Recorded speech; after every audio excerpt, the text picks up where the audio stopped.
Hi, I'm James Shillinglaw for Insider Travel Report, and we're here with a familiar face, Bob Lepisto, who's president of SeaDream Yacht Club. And we're here to talk a little bit about the experience on board SeaDream.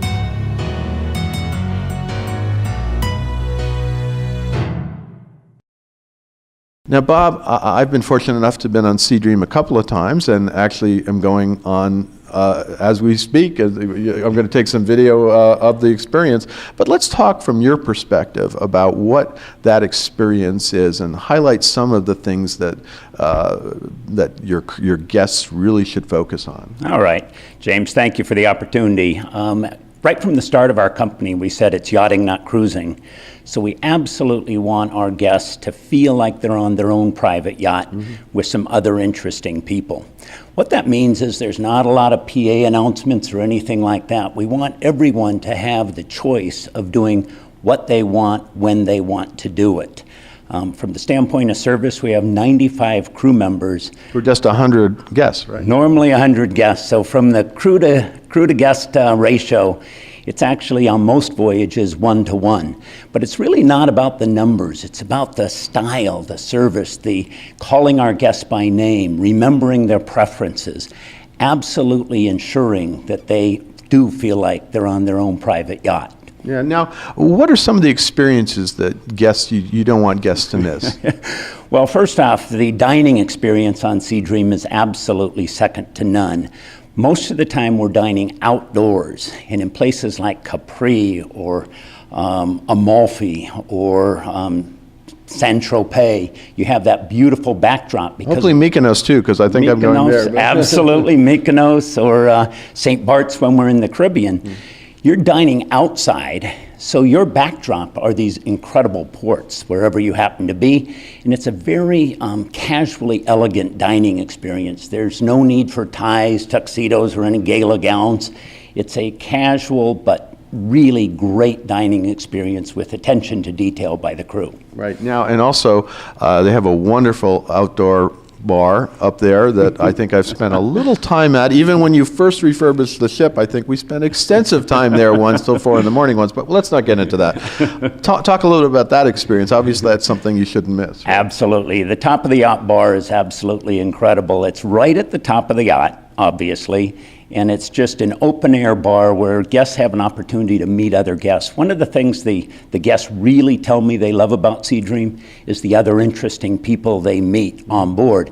And many times, they're booking a future voyage with somebody that they met on board. Our crew does a great job of encouraging guests to book future voyages when they're on board. And when they do that, the travel advisor who was responsible for the original booking gets full credit for that one. Right, and you do have some wonderful sunbeds up there too, which is nice whether it's during the day or at night. That's pretty special. One of our signatures is the opportunity for guests to sleep under the stars, and we make a proper bed with beautiful Belgian linens, a soft duvet, pillow, and so forth. So guests can kind of check off the fact that on SeaDream they did sleep under the stars. And I have done that. I think one night it got a little cold and we kind of retreated to the room, but it was a wonderful experience and really something special. I have never slept outdoors on another ship, I tell you right away. It really is a signature of SeaDream. Now talk a little bit about, if you could, about the accommodations on board, because I think it is a smaller ship, much more intimate, but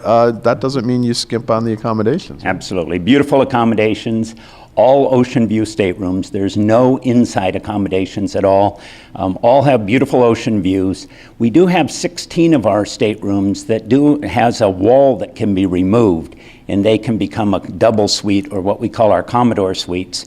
And then we have a beautiful owner suite as well as an Admiral suite on board. Yeah, so plenty of great spaces for guests to retreat to when they're not on deck. And the other thing you have is you have a wonderful sort of water sports program in the back. You have that sports deck that comes down, and talk a little bit about that and what you offer. Very popular both in the Caribbean as well as on our Mediterranean voyages. From the water sports marina, we have a swimming island. We have wave runners, 2 motorized wave runners. We've got stand-upon paddle boards, kayaks, zodiacs for water skiing and wakeboarding. We even have a banana boat. So it's a very active, a very outdoor-oriented experience. And We do very little advertising. It's a word-of-mouth experience. What you'll find is your clients will return to tell you, thank you for telling me about SeaDream, and more than likely they will have rebooked on board. It is an amazing experience. And speaking of that, the land experiences you offer are sometimes very often very special. Talk about just a few of what kind of special offerings you have. Yeah, we have incredible shore excursions in the Mediterranean, actually also in the Caribbean for next year. We're going to have 9 voyages. They're wine theme voyages where they're hosted by winemakers. There's wine tastings. You can, on our website, see anytime you see grapes within the itinerary that designates it as a wine voyage. But we also have mountain bikes on board where our captains as well as our club directors will take guests out biking. We go shopping with the chef in the Mediterranean on many voyages. And especially when we're in the Greek Isles, we have unique shore excursions to very different places. Of course, we go to Santorini and Mykonos and do that, but we also do very unique islands like Paros and Hydra, Paxos. Which are not usual on a usual itinerary for cruise ships. And I think the cruise that I am going on will also sailing through the Corinth Canal, and there are not too many ships that can do that anymore. That's true. We do our best to plan itineraries to stay away from the big ships. If you're on your own private yacht, the last thing you want to do is be confronted with huge lines of cruise passengers. So we go to the smaller, more unique ports, both in the Mediterranean as well as the Caribbean. No. And we also overnight in many ports, places like St. Bart's. Oh yeah, I've done that, and you get to go bar hopping in St. Bart's and see all the big other yachts, but my yacht was bigger. So it was your yacht was bigger, absolutely. Yeah. Well, Bob, thank you very much for filling us in on the SeaDream experience. It truly is. It is one of my favorite cruises. It has been for a while, and I'm looking forward to the next one. Well, your crew, your friends from SeaDream look forward to welcoming you back on board, James. Thank you so much.